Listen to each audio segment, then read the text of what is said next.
I woke to the sensation of silk sheets against my skin. Too soft, too expensive to be mine. My head throbbed with a dull ache that pulsed behind my eyes, and my mouth felt like I'd swallowed cotton. For a moment, I kept my eyes closed, trying to piece together the fragments of last night that floated just out of reach in my memory. There had been a hospital shift. A double, maybe? No, that wasn't right. My best friend Kelsey had dragged me out, insisting I needed to celebrate finally paying off my car loan. We'd gone to some club downtown. After that, everything dissolved into flashes, neon lights, the burn of vodka, laughter that felt foreign coming from my own throat. I forced my eyes open and immediately knew I was in trouble. The bedroom around me looked like it belonged in an architectural magazine. Vaulted ceilings soared above, crossed with dark wooden beams.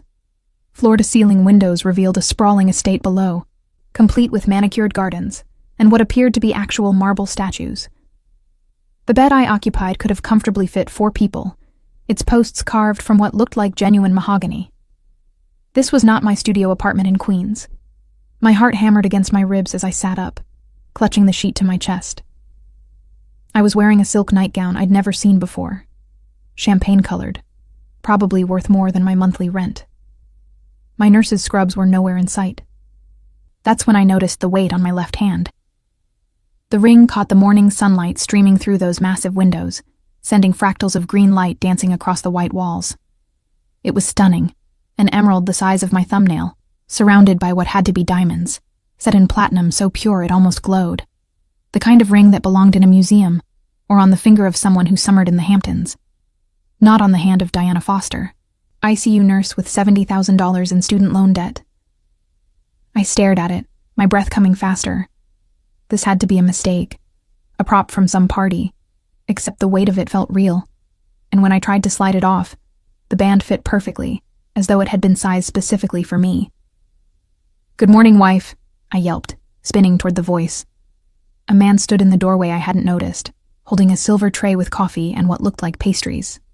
He was tall, easily over 6 feet, with the kind of presence that seemed to fill the enormous room. His dark hair was slightly disheveled, falling across his forehead, in a way that might have been calculated or might have been natural. He wore black dress pants and a white shirt, the top 3 buttons undone, revealing a glimpse of a tattoo that disappeared beneath the fabric. But it was his eyes that held me frozen. Pale blue, like winter ice, and they watched me with an intensity that made my skin prickle. "Who the hell are you?" I demanded, my voice coming out higher than I intended. "Where am I? What is this?" I held up my hand, the emerald catching the light again. He moved into the room with the fluid grace of a predator, setting the tray on a side table before turning to face me fully. Up close, I could see the sharp angles of his face, the slight scar that cut through his left eyebrow, the way his jaw tightened as he studied me. "You don't remember." It wasn't a question. His accent was subtle but unmistakable. Russian, maybe Eastern European. "I thought you might not." "Remember what?" Panic clawed at my throat. "Did you drug me? Did we—" I couldn't finish the sentence. "We didn't." His voice was matter-of-fact, almost bored. "Your virtue remains intact, Mrs. Volkov.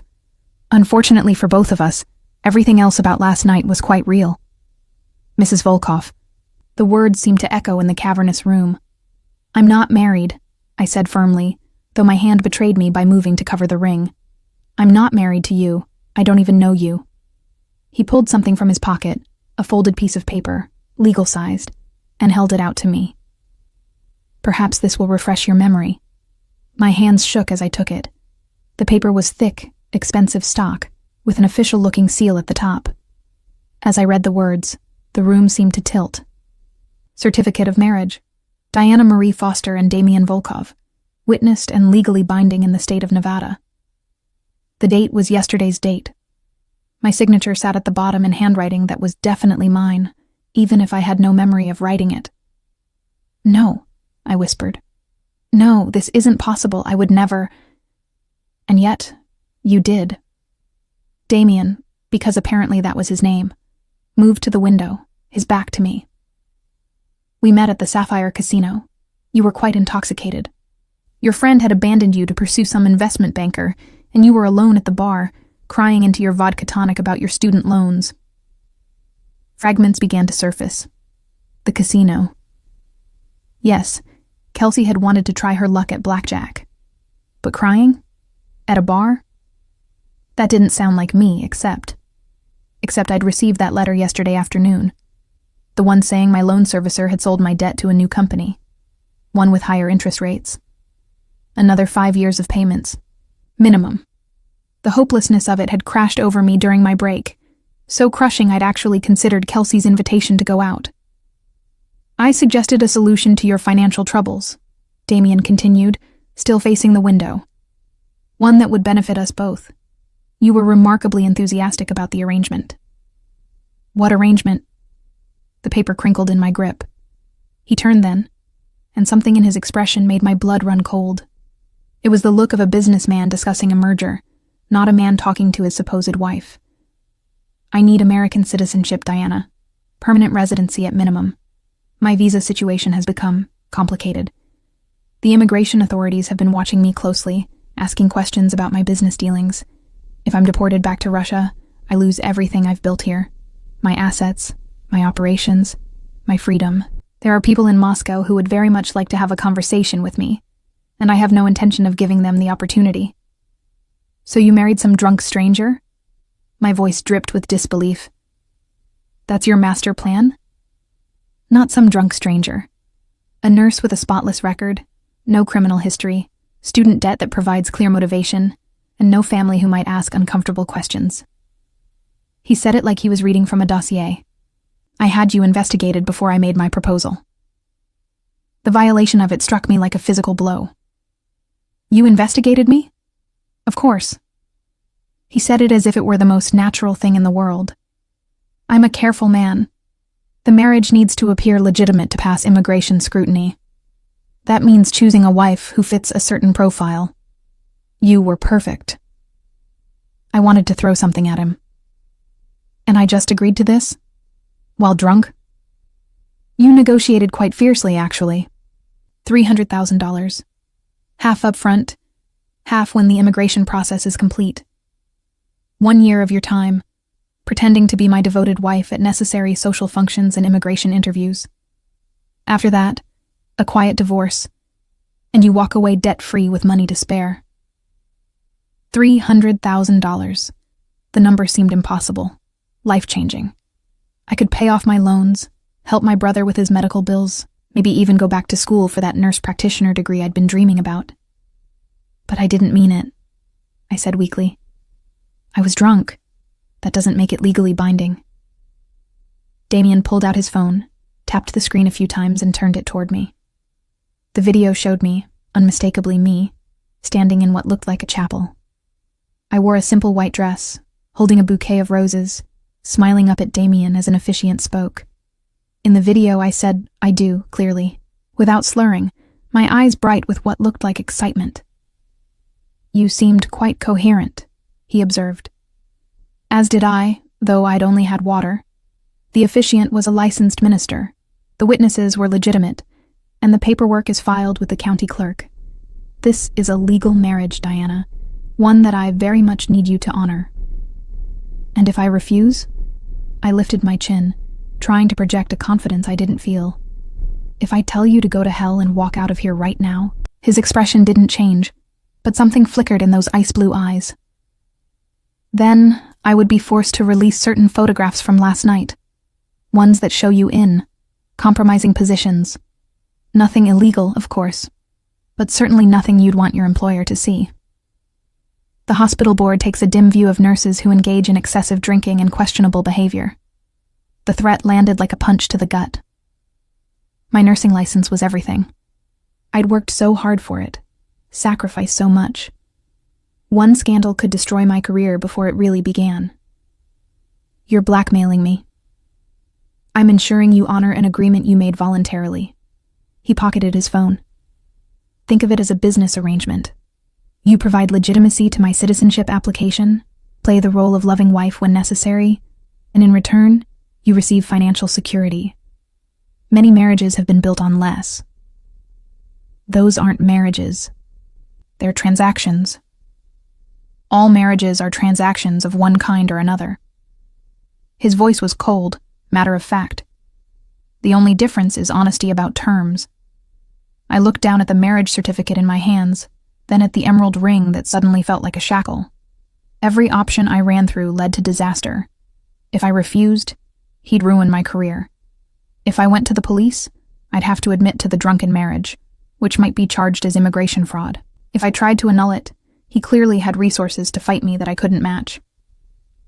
$300,000, I said quietly, half up front. Already deposited in your account this morning. Check your phone.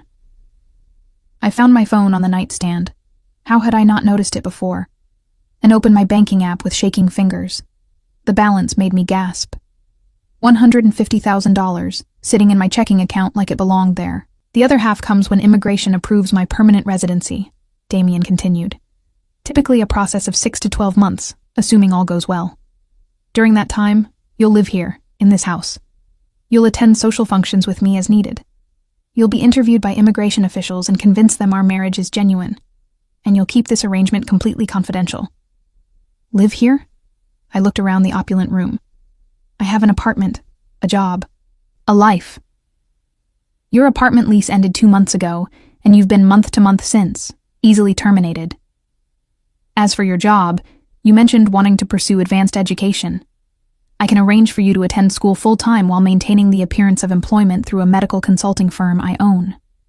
Your current hospital will receive a generous donation in exchange for releasing you from your contract. He'd thought of everything, planned for every contingency. The realization of how thoroughly I was trapped settled over me like a heavy blanket. Why me? I asked, hating how small my voice sounded. Really, there must be hundreds of women who would marry you for money. Women who do it willingly. For the first time, something almost human flickered across his face. Because you have something most people don't. Integrity. Even drunk, you negotiated terms, asked questions about expectations, demanded guarantees. You didn't just say yes for the money. You wanted to understand the full situation. He paused. I need someone who won't betray me on a whim. Someone who honors their commitments. Your entire life demonstrates that quality. It's why I chose you specifically. The compliment felt hollow given the circumstances, but I understood what he meant. I was predictable, reliable, exactly the kind of person who would see this through rather than cause chaos. 1 year, I said, meeting his eyes. And then this is over. 1 year. And you never touch me without permission. This isn't that kind of arrangement. Something that might have been respect crossed his features. Agreed. This is strictly business. I took a deep breath, looking down at the emerald ring again. 1 year of my life, in exchange for financial freedom and the chance to rebuild. It was insane. Dangerous. Probably illegal on multiple levels. But that number in my bank account was real. And the alternative, struggling with debt forever, always one emergency away from financial ruin, was its own kind of prison. Then I suppose, I said slowly, you should tell me about my new husband. If I'm going to convince immigration we're in love, I'll need to know more than your name. Damien smiled for the first time, and it transformed his face from cold marble into something almost warm. Have some coffee, Mrs. Volkov. We have much to discuss. The first week in Damien's mansion felt like living in a beautiful prison. The estate sprawled across 15 acres in the Westchester countryside, surrounded by walls topped with discreet security cameras. Armed guards patrolled the perimeter at all hours, their presence explained away as private security whenever I asked. My new husband proved to be a creature of rigid routine. He woke at 5 every morning, spent 2 hours in the gym in the mansion's east wing, then disappeared into his office for business I wasn't privy to. Lunch was always at precisely 1 o'clock, dinner at 7. By 10, he was back in his office, and I rarely saw him emerge before midnight. We maintained separate bedrooms. His idea, thankfully. Mine was the opulent suite where I'd first woken up, all silk and marble and windows that overlooked the rose garden. His was in the opposite wing, a fact that seemed designed to minimize our interaction. You'll need new clothes, he announced on the third morning, appearing at breakfast with his usual black coffee and tablet. Immigration will expect my wife to look the part. I've arranged for a personal shopper to arrive this afternoon. I looked down at my jeans and nursing school t-shirt. What's wrong with my clothes? Nothing.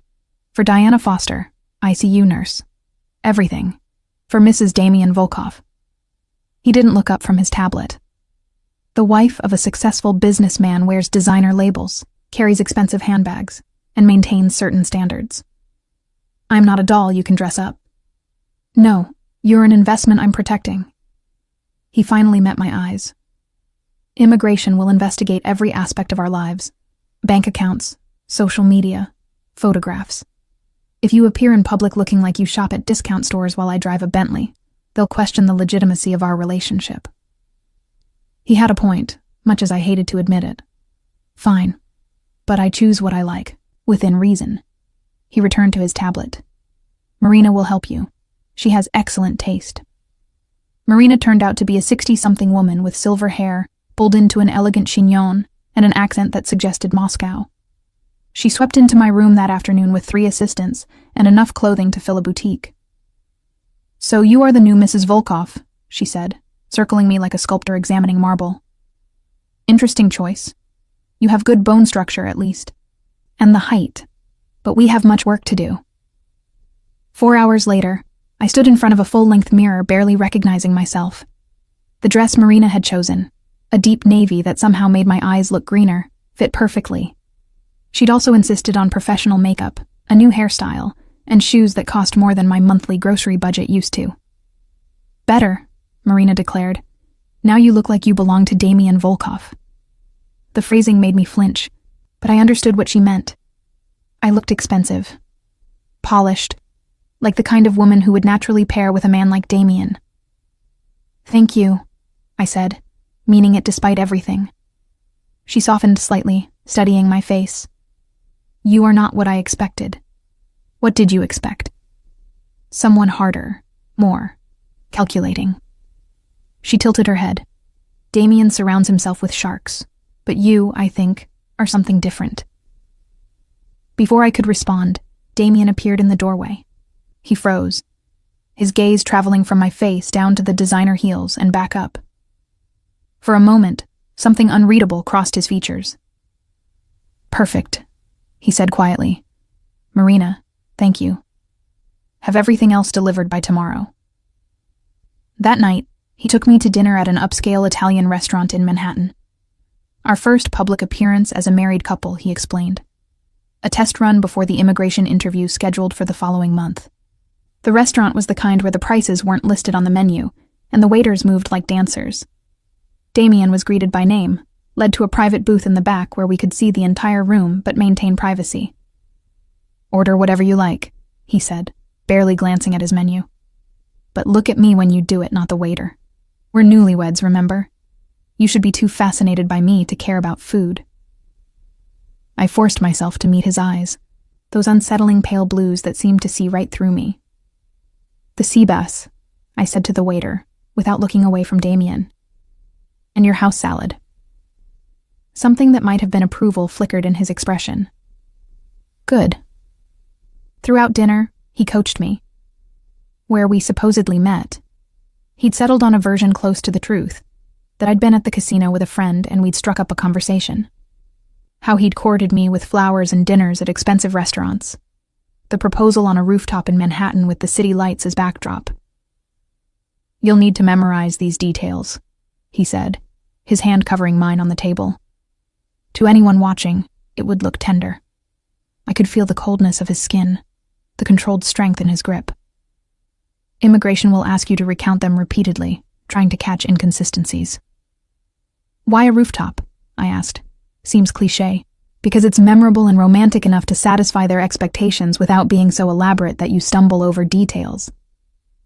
His thumb traced a circle on my palm, performative affection that made my skin prickle.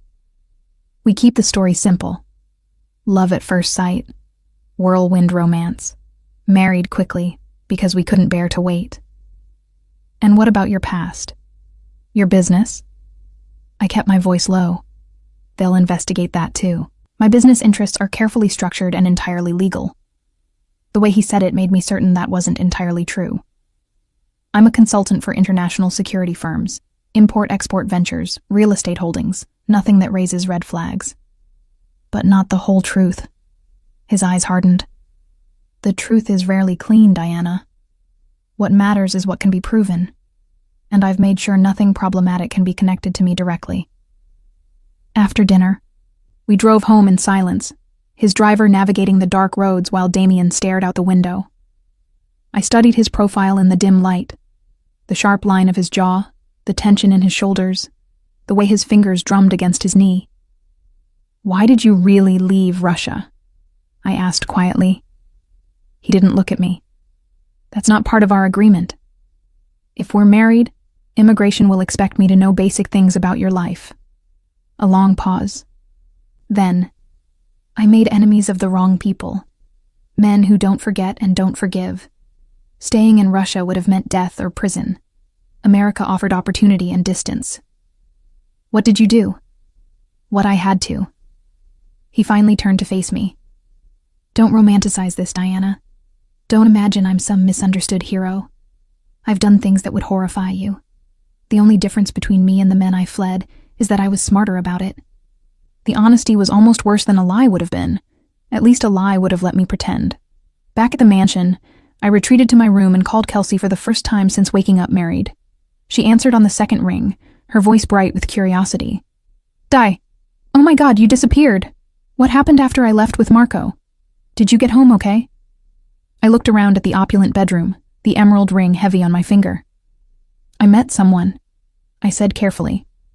"It all happened really fast." "Fast? How fast?" She sounded delighted. "Tell me everything." So I fed her the cover story. The handsome stranger at the casino bar. The instant connection. The whirlwind romance that led to a small, private wedding ceremony. I hated lying to her, but Damien had been clear. No one could know the truth. "That's insane," Kelsey squealed. "But also kind of romantic? When do I get to meet him?" "Soon," I promised, knowing it would have to happen eventually. Part of selling the story meant integrating into each other's lives. "He's eager to meet you too." After we hung up, I sat on the edge of my enormous bed, staring at nothing. This was my life now. Lies built on lies. A marriage that wasn't real. Living with a man who saw me as a business transaction. The door opened without a knock, and Damien entered.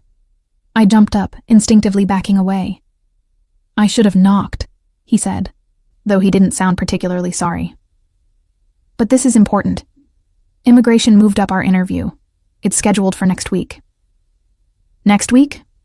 But you said we had a month." "Plans change." He moved to the window, that same position he favored when delivering bad news. "They've received an anonymous tip that our marriage isn't legitimate. Someone is trying to sabotage my citizenship application." Fear crawled up my spine. "A tip? From who?" "I have my suspicions. Business rivals who would benefit from my deportation." He turned, and for the first time, I saw something like concern in his eyes. "This interview will be thorough. Invasive. They'll ask about intimate details of our life together. You need to be prepared." "Intimate details? But we're not. We haven't."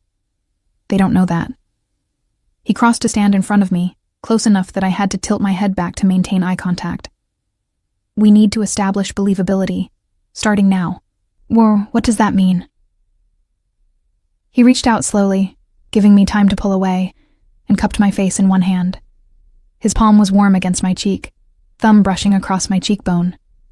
The gesture felt shockingly intimate, despite its gentleness.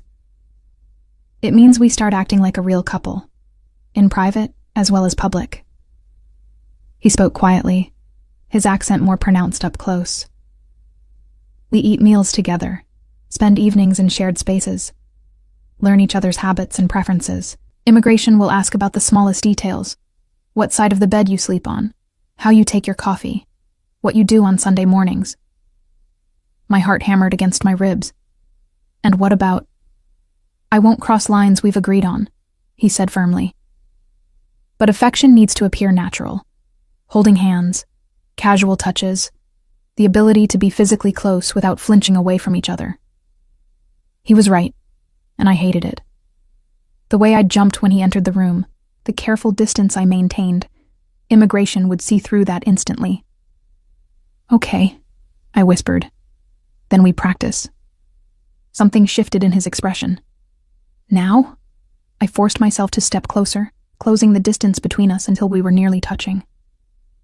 My hands moved to rest against his chest, feeling the steady beat of his heart through the fabric of his shirt. He was solid, warm, real in a way that made this all feel suddenly, terrifyingly concrete. "Now," I confirmed. His arms came around me slowly, pulling me against him, until my head rested against his shoulder. We stood like that for several long moments, two strangers learning the shape of each other, pretending at an intimacy neither of us felt. But as his hand moved in slow circles on my back, as I breathed in the subtle scent of his cologne, something unexpected happened. The tension in my shoulders began to ease. The rigid line of his posture softened incrementally.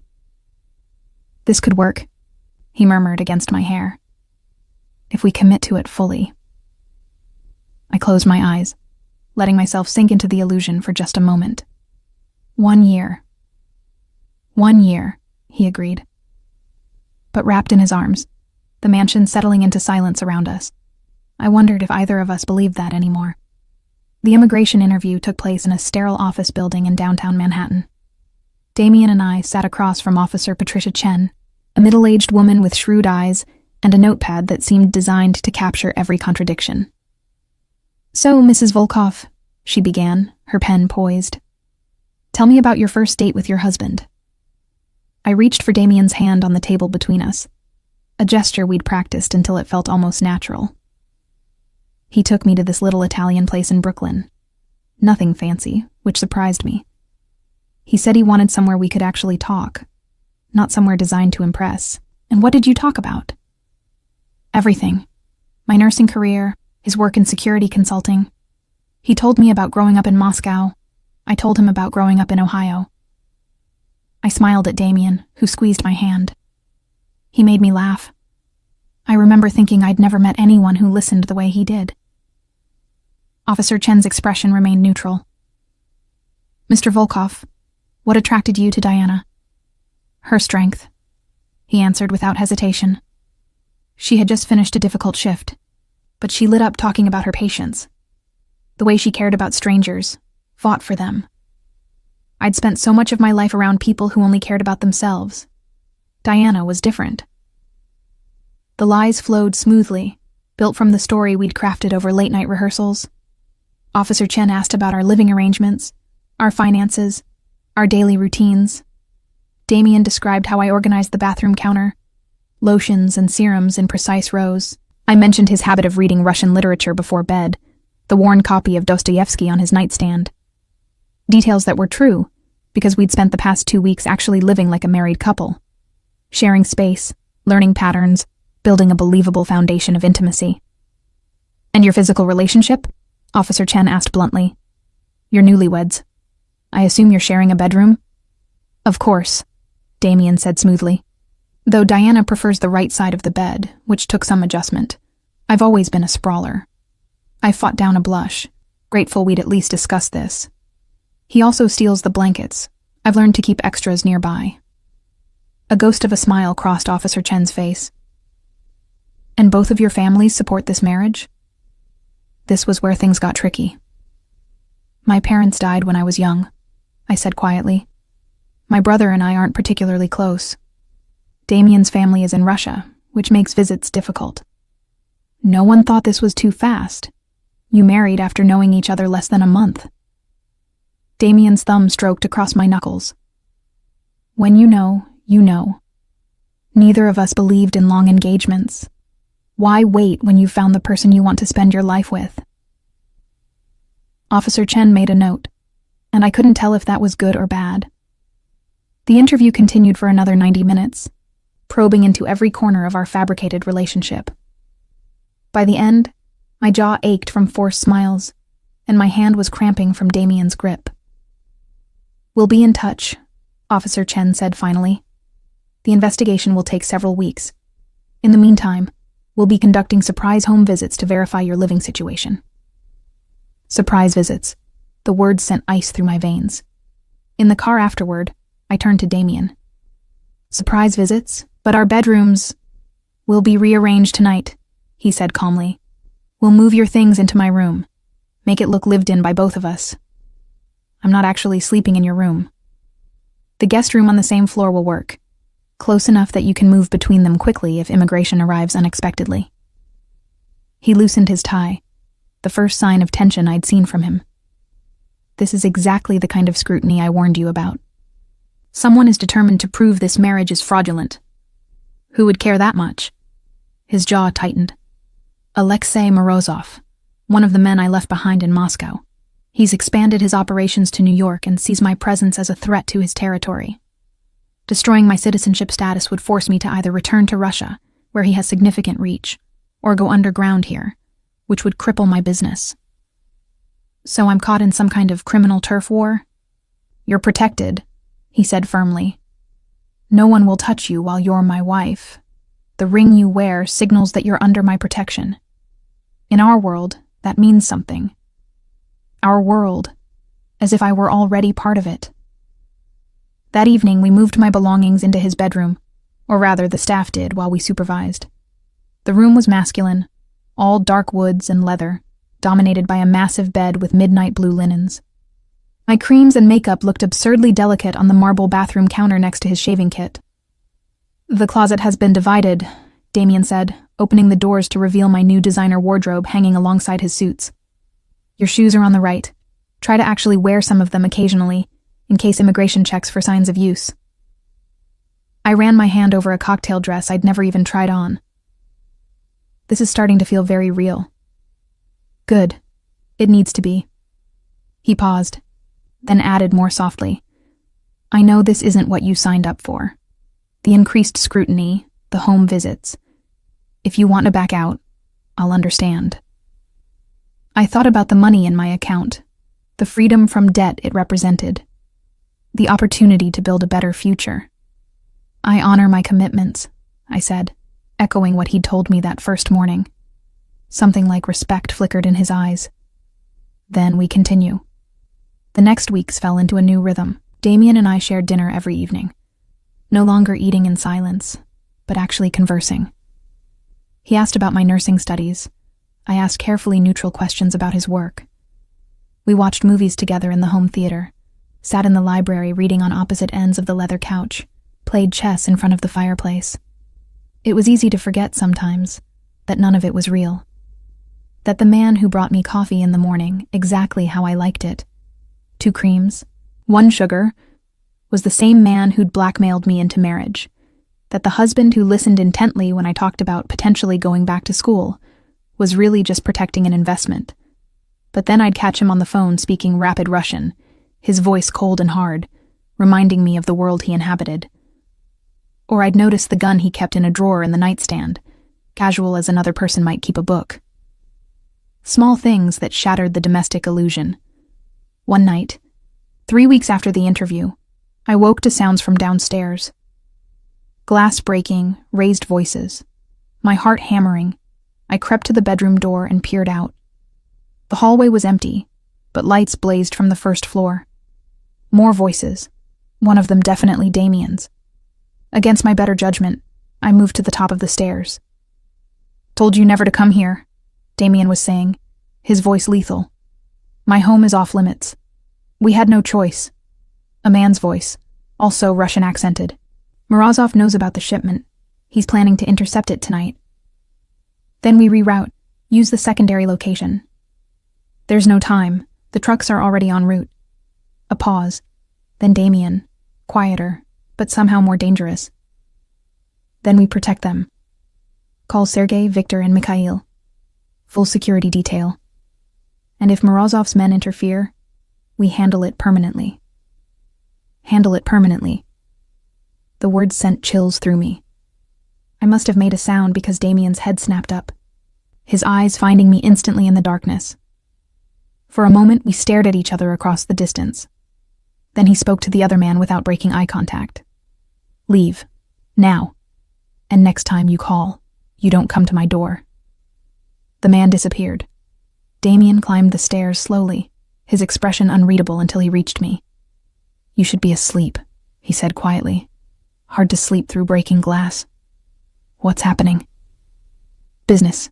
Nothing you need to concern yourself with." "Business that involves intercepting shipments and handling things permanently?" I crossed my arms. "I'm not stupid, Damien. I know you're not just some security consultant." His jaw tightened. "The less you know, the safer you are. I'm living in your house, pretending to be your wife. I'm already involved. Don't I deserve to know what I'm actually part of?" For a long moment, he studied me. Then he took my arm gently and led me back into the bedroom, closing the door behind us. We sat on opposite ends of the couch near the fireplace, the space between us suddenly feeling vast. "I run a network," he said finally. "Import-export, mostly legitimate, but with components that blur legal lines. Goods that enter the country through unofficial channels. Products that end up in the hands of buyers who prefer discretion. Nothing that hurts innocent people. No drugs, no human trafficking. Nothing involving children. But not exactly above board. You're a smuggler. I'm a businessman who operates in gray areas." He leaned forward, elbows on his knees. "The men I left behind in Russia, they don't follow the same rules. Morozov deals in everything, including things I won't touch. He sees my network as competition for resources and routes. That's why he's trying to destroy my citizenship. Not for revenge, but for market control." I processed this, trying to reconcile the criminal he was describing with the man who brought me coffee every morning. "And those men tonight? You told them to handle it permanently." "A threat, mostly. I prefer clean solutions that don't attract law enforcement attention. But yes, if Morozov's people attack my trucks, they'll be dealt with." He met my eyes. "You want honesty? This is it. I'm not a good man, Diana. I've done things, ordered things, that would keep you up at night. The only reason I haven't crossed certain lines is because bad business has consequences. That's pragmatism, not morality." The confession hung between us like smoke. I should have been terrified. Should have been planning my escape. Instead, I found myself asking, "Why tell me this now?" "Because you asked, and because you deserve to understand what you're protecting with this marriage." He stood, moving to the window. "Immigration will approve my application, eventually. Officer Chen is thorough, but our story is solid. When that happens, when you're free to leave, you'll walk away clean. No one will connect you to any of this. That's part of our arrangement." "Is that why you chose me? Because I'm disposable?" He turned sharply. "No, because you're innocent. Because putting you in genuine danger would be crossing a line even I won't cross." Something flickered in his expression. "You think I'm cold? I know. And maybe I am. But I'm not careless with people who don't deserve to be hurt." The words felt like the closest thing to kindness he'd offered since this started. I stood, moving to join him at the window. Outside, the estate sprawled in darkness, lights glinting from the guard posts that ringed the property. 1 year, I said softly. Then I'm gone, and you never contact me again. 1 year, he agreed. But as we stood there side by side, our reflections ghostly in the glass, I wondered which of us was trying harder to believe that. The surprise home visit came on a Tuesday morning while I was making breakfast.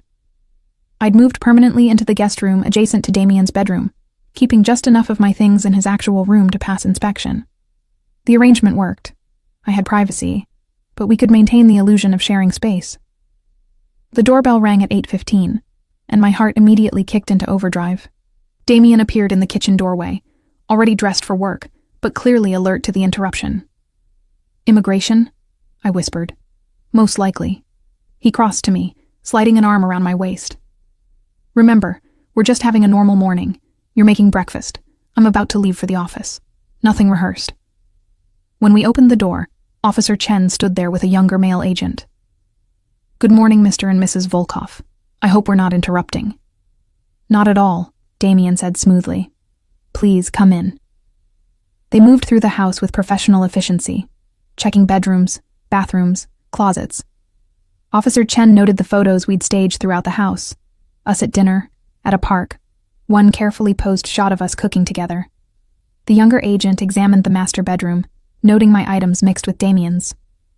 "You have a lot of space here," Officer Chen observed. "Two people don't usually need this many rooms." "I grew up in cramped apartments," Damien said. "Space matters to me now, and Diana wanted room for a home office when she starts her graduate program." Officer Chen made notes. They interviewed us separately. Standard procedure, Damien had warned.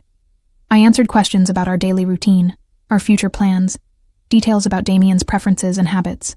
Everything I'd memorized came flowing out naturally, built on weeks of actually living together. After they left, I sagged against the closed door. Is it always going to be like this? Random inspections, constant scrutiny? Only until the application is approved. A few more months at most.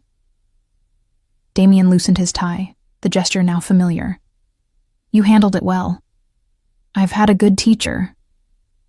Something almost like a smile crossed his face. Then his phone rang, and the moment shattered. He answered in Russian, his expression darkening as he listened. When he hung up, the warmth had vanished completely. "I have to go out of town," he said. 3 days, possibly 4. Business that requires my personal attention. "The shipment thing?" "Adjacent to it. Morozov has been making moves that require a response." He paused. "You'll be safe here. The security team has instructions to lock down the estate. No one enters or leaves without my authorization. So I'm a prisoner while you're gone? You're protected. There's a difference." He moved closer, cupping my face the way he did when we needed to project intimacy. Except there was no one here to see us. I wouldn't leave if there was another option. But this is important. I found myself leaning into the touch before I caught myself. "When do you leave?" "Within the hour." His thumb brushed my cheekbone. "Don't answer the door for anyone. Don't leave the grounds. And if anything seems wrong, call me immediately." He was gone by 9:30, leaving me alone in the vast mansion. The first day was fine. I caught up on reading, watched movies in the theater room, explored parts of the house I hadn't seen yet. But by the second evening, the silence felt oppressive. The security guards patrolling outside reminded me I was as much confined as protected. On the third day, I discovered Damien's private office. I hadn't meant to snoop. The door was slightly ajar, and I'd only intended to ask the housekeeper about dinner. But the room beyond was lined with bookshelves, papers scattered across a massive desk, and I found myself drawn inside. Most of the documents were in Russian or coded somehow. But one folder, left open on the desk, contained photographs. Images of men in suits, grainy surveillance shots, what looked like dossiers. I recognized Morozov from the name written across one photo. A heavy-set man with cold eyes and a scar bisecting his left cheek. Then I found another folder. This one had my name on it. My hands shook as I opened it. Inside were copies of my nursing license, my university transcripts, my employment records, my credit report showing every cent of debt, photographs of me leaving the hospital, getting coffee, walking through my old neighborhood, pages of typed notes detailing my habits, my relationships, my entire life reduced to data points. He'd investigated me so thoroughly. Long before that night at the casino, he'd known everything about me. I was still staring at the folder when Damien's voice came from the doorway. "You shouldn't be in here." I spun to face him, the folder still in my hands. "You came back early. Negotiations concluded faster than expected." He entered the room, and I took an instinctive step back. "Diana." "How long did you follow me?" I demanded. "Before the casino. How long were you planning this?" His expression remained carefully neutral. 6 weeks. 6 weeks. The words felt like a punch. "You stalked me for 6 weeks before you... What, waited for me to get drunk enough to manipulate?" "I needed to be certain you were the right choice." He moved to take the folder from my hands, but I held it away. "Your character, your circumstances, your patterns, everything had to align. I wasn't a person to you. I was a target. You were a solution," he corrected, one I approached methodically, because mistakes in my position are fatal. He gestured to the folder. Yes, I investigated you, followed you, learned your routines, and when the opportunity presented itself, when your friend brought you to my casino, I took it. You think that makes me a monster? Doesn't it? It makes me careful. He took the folder now, setting it firmly on the desk. And it's why you're safe. Because I don't take chances with people's lives, even in arrangements like ours. Every detail matters, Diana. Every contingency planned for. That's how we both survive this. I wanted to rage at him, to throw the folder in his face and walk out. But I was trapped by the same careful planning he described. The money in my account, the marriage certificate, the photographs he could release. He'd built a cage so perfect I'd barely noticed the bars. I hate you, I whispered. I know. No defensiveness, just acceptance. But you'll stay anyway, because you're as trapped as I am. By different things, perhaps, but trapped nonetheless. He was right, and that made it worse. That night, I stayed in the guest room with the door locked. But around 2 a.m, nightmares woke me. Faceless men with cameras, files with my name, the feeling of being watched every moment of my life. I found myself at Damien's door before I consciously decided to go there. When I knocked softly, he answered within seconds, as if he'd been awake too. Bad dreams? He asked quietly. I nodded, feeling foolish. I can't stop thinking about all those photographs, all that surveillance. He studied me for a moment, then stepped aside. Come in. The bedroom was dark except for moonlight through the windows. He led me not to the bed, but to the couch by the fireplace, keeping distance between us. I owe you an apology, he said finally. Not for the investigation. That was necessary. But for not explaining it before you discovered it yourself. That was cruel. Why tell me now? Because you asked for honesty earlier, and I gave you part of it, but not all. He leaned back, his face half in shadow. When I left Russia, I lost everything. My reputation, my connections, the life I'd built. Coming to America meant starting over, but also constantly looking over my shoulder. Trust is a luxury I can't afford, so you don't trust me. I don't trust anyone. He met my eyes. But I respect you. Your integrity, your strength, your ability to honor commitments even when they cost you. That folder contained facts, Diana, but it didn't tell me who you are. These past months have done that. And who am I? Someone stronger than I anticipated. Someone who adapts but doesn't break. Someone who makes this house feel less like a fortress and more like... He trailed off. Like what? Like something I didn't know I was missing. The confession hung between us, raw and unexpected. I should have left. Should have retreated to the safety of my locked room and the clear boundaries of our arrangement. Instead, I asked, why do you keep Dostoevsky by your bed? The change of subject seemed to surprise him. My mother read it to me as a child. Even though I couldn't understand most of it, I loved the sound of her voice. After she died, the books were all I had left of her. How old were you? 12, cancer, quick and brutal. He looked toward the window. My father wasn't equipped to raise a son alone. He gave me to my uncle instead. That's when I learned what I needed to survive. And what was that? That love is weakness, that trust gets you killed, that the only person you can rely on is yourself. He turned back to me. My uncle ran one of Moscow's largest syndicates. He taught me his trade because he had no sons of his own. By 16, I was collecting debts. By 20, I was running my own operations. And by 25, I'd made enough enemies that staying in Russia meant dying young. I absorbed this, trying to reconcile the scared 12-year-old who'd lost his mother with the man who'd blackmailed me into marriage. Do you ever regret it? The life you chose? I didn't choose it. It chose me. He stood, moving to the window. But no, I don't regret surviving, even if the methods were ugly. I joined him there, our reflection side by side in the glass. What happens when the year is up, when I leave and this all ends? You go back to your life, build your career, maybe that family you mentioned wanting someday.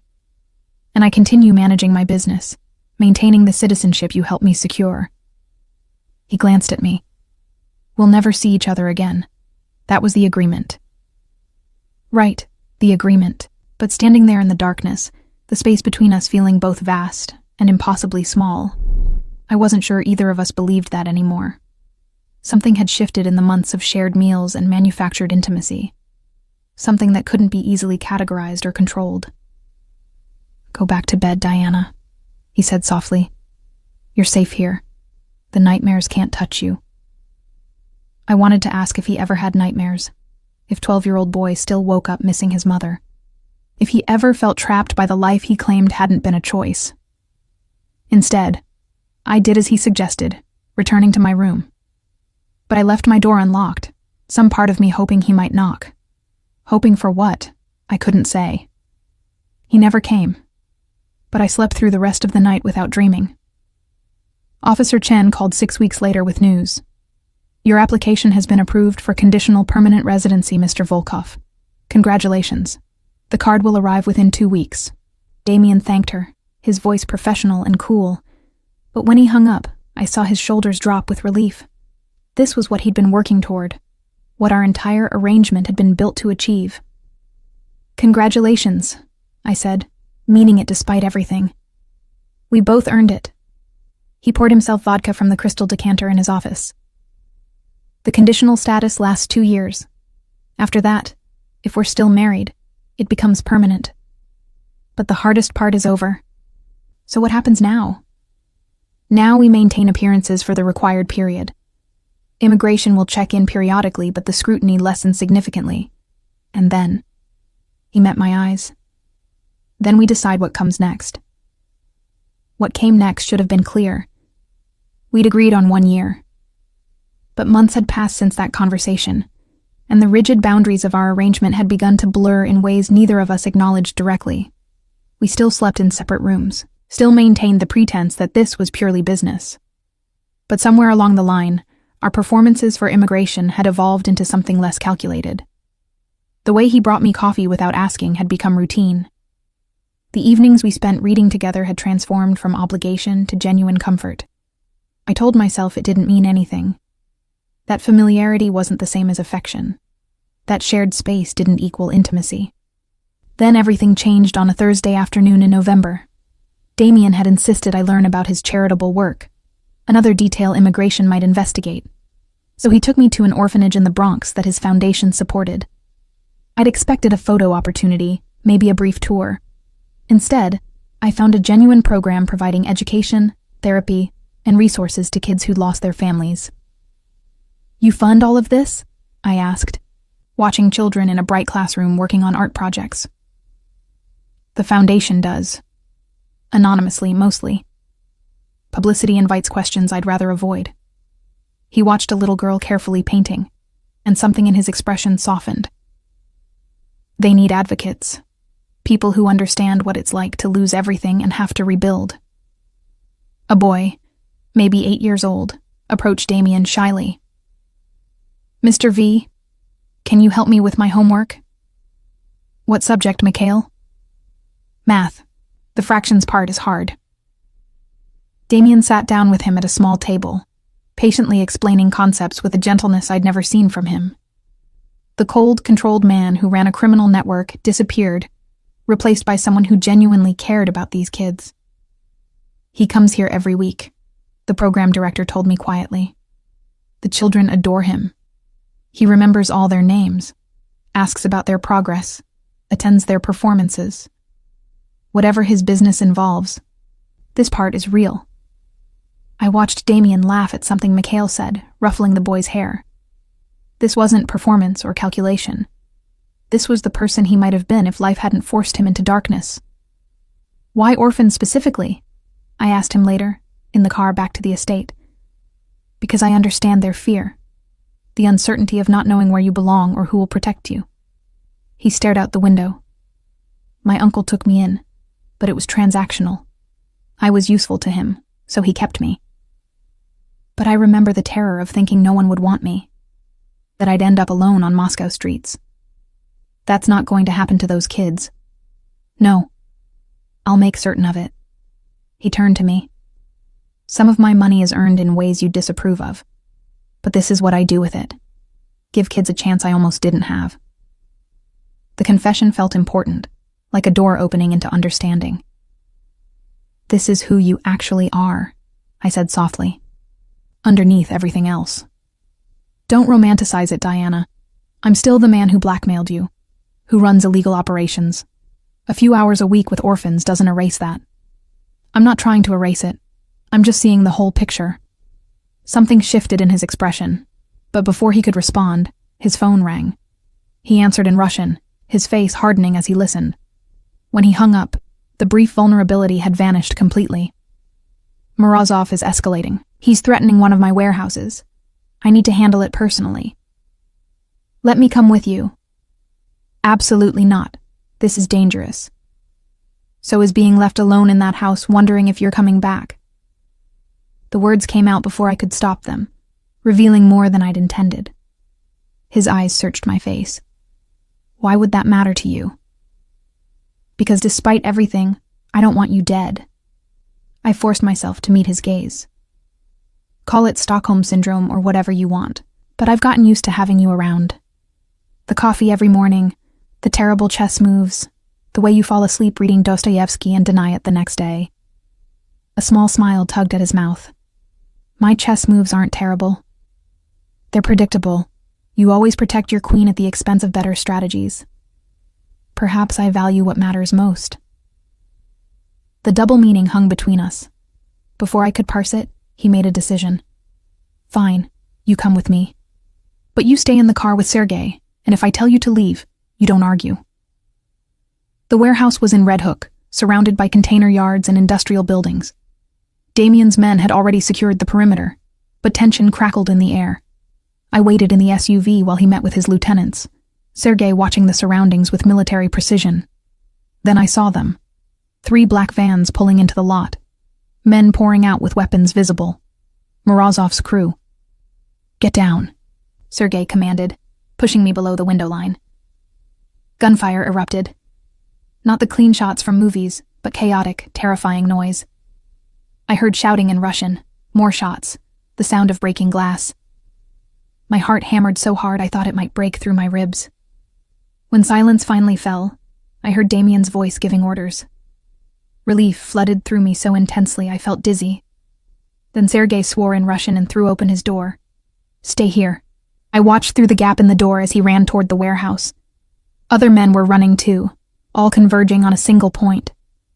My body moved before my brain caught up, and suddenly I was out of the SUV, running toward whatever had happened. Damien lay on the concrete, blood spreading from his side. One of his men was already applying pressure to the wound, but there was so much blood. Hospital, I heard myself say, my nursing training kicking in. Now, he's losing too much blood. No hospitals, Damien gritted out. They report gunshot wounds. Then he dies. I dropped to my knees beside him, my hands replacing his guards. How long ago was he shot? 2 minutes, maybe 3. I assessed the wound quickly. Through and through, probably missed major organs, but definitely nicked something important based on the blood volume. He needed surgery, but Damien was right. Hospitals meant police, and police meant questions he couldn't answer. Does anyone here have medical training? I demanded. Victor was an army medic, Sergei offered. Get him, and I need supplies. Everything on this list. I rattled off items while trying to keep pressure on the wound. 5 minutes or he's going into shock. They scattered to follow orders. I looked down at Damien, whose face had gone pale, but whose eyes remained alert. You're not supposed to be here, he said weakly. Shut up and let me save your life.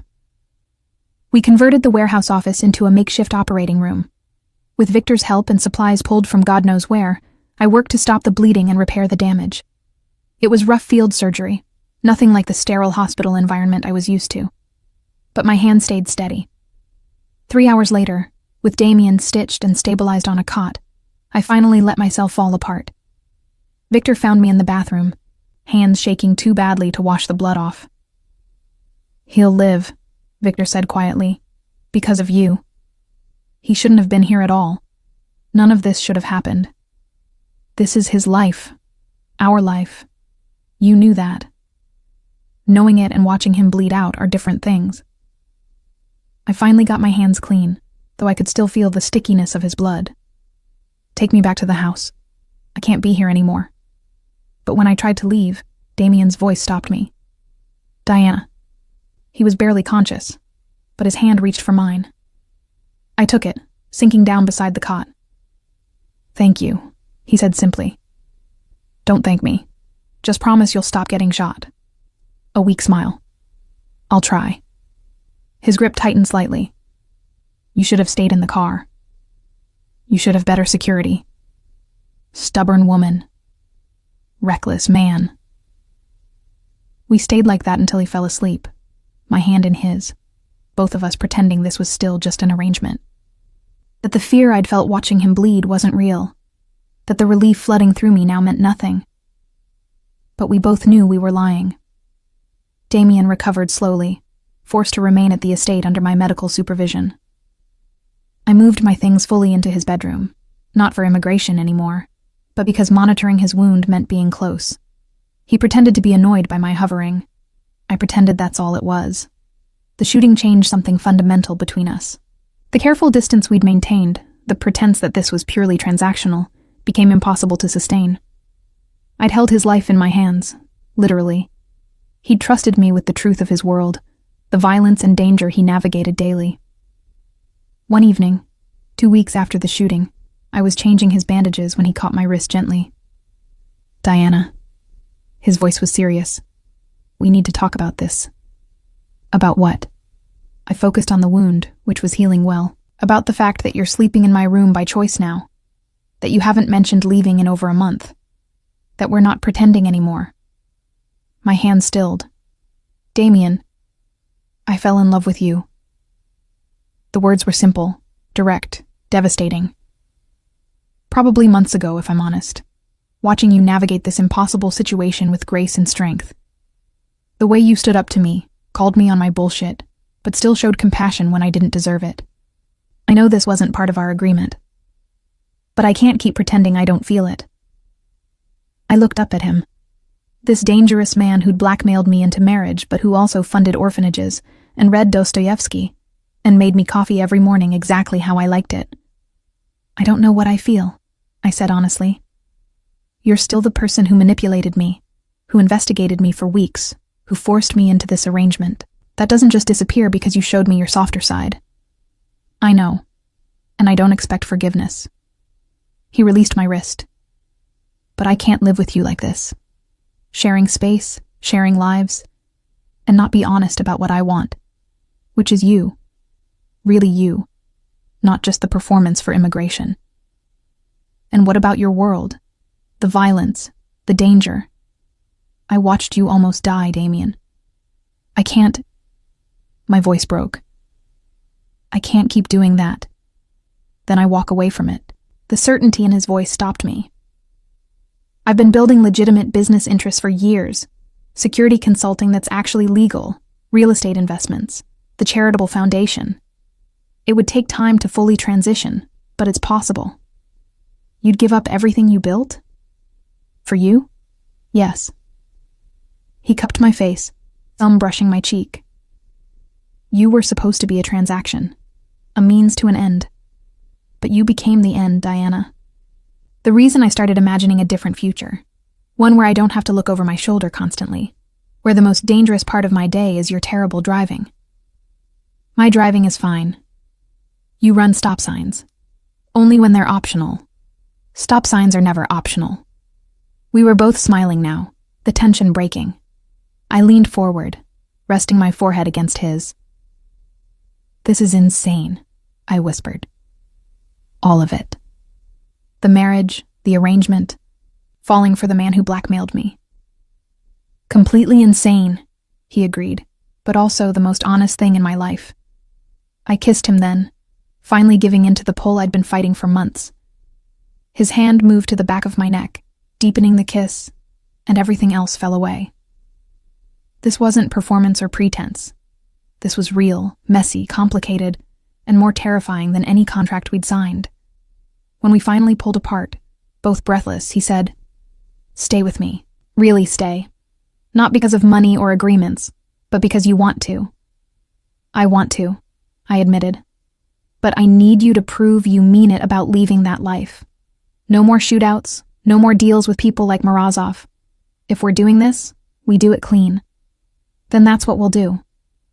He pulled me closer, careful of his healing wound. "It'll take time. Some debts need to be settled, some transitions made carefully. But I promise you, Diana, I'm done with that world." The next 6 months proved he meant it. Damien systematically dismantled his illegal operations, selling off assets, severing connections, and redirecting his focus to legitimate ventures. The transition wasn't clean or easy. There were threats, tension with former partners, negotiations that took weeks, but he never wavered. I watched him transform from mob boss to legitimate businessman, using his strategic mind and resources to build something sustainable and legal.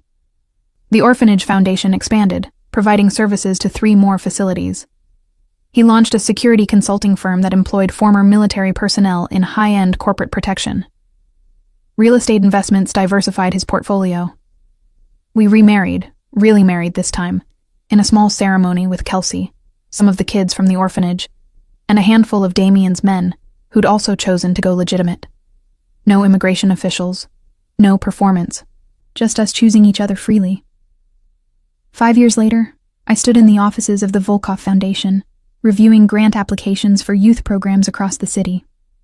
Our 3 children, twin girls and a boy, were at school, thriving in ways we'd both only dreamed of as damaged kids ourselves. Damien appeared in the doorway, no longer the cold mob boss who'd blackmailed me, but a man who'd found redemption through love and purpose. He still moved with that predatory grace, still had ice blue eyes that saw everything. But now they warmed when they found me. "Remembering?" he asked, crossing to wrap his arms around me from behind. "That night in the casino. How terrified I was when I woke up married to a stranger. And now I can't imagine anything else." I turned in his arms. "Though I still think your chess moves are predictable. You still run stop signs. They're optional. They're really not." We were both smiling, this argument as familiar as breathing. The emerald ring still sat on my finger, no longer a symbol of blackmail, but of choice. Of 2 broken people who'd built something whole together. The road from that forced marriage to this life hadn't been simple or clean. We'd both made choices we weren't proud of, crossed lines that couldn't be uncrossed. But we'd also found something neither of us had expected. A family built on honesty, redemption, and love that had grown from the most unlikely beginning. "No regrets?" Damien asked softly. I thought about the scared nurse who'd woken up in a strange mansion, the man who'd blackmailed her into marriage, and the impossible journey that had led us here. To children, to purpose, to a life we'd built from the ashes of our worst moments. "Not a single one," I said, and meant it. Outside the window, the city spread before us, full of possibility, danger, and second chances. We'd survived the darkness, learned to navigate it together, and found light on the other side. The emerald ring caught the sunlight, sending fractals of green across the office walls. Once a symbol of manipulation, now a reminder that even the worst beginnings could lead to unexpected endings. "Come on," I said, taking his hand. "We're going to be late picking up the kids." "They won't mind. We're always late." "Because you drive like you're still fleeing Moscow police. Keeps things exciting." We left the office hand in hand, 2 former strangers who'd been forced together and chosen to stay. The marriage had started with blackmail and fear, but it had become something neither of us could have planned or predicted. It had become home.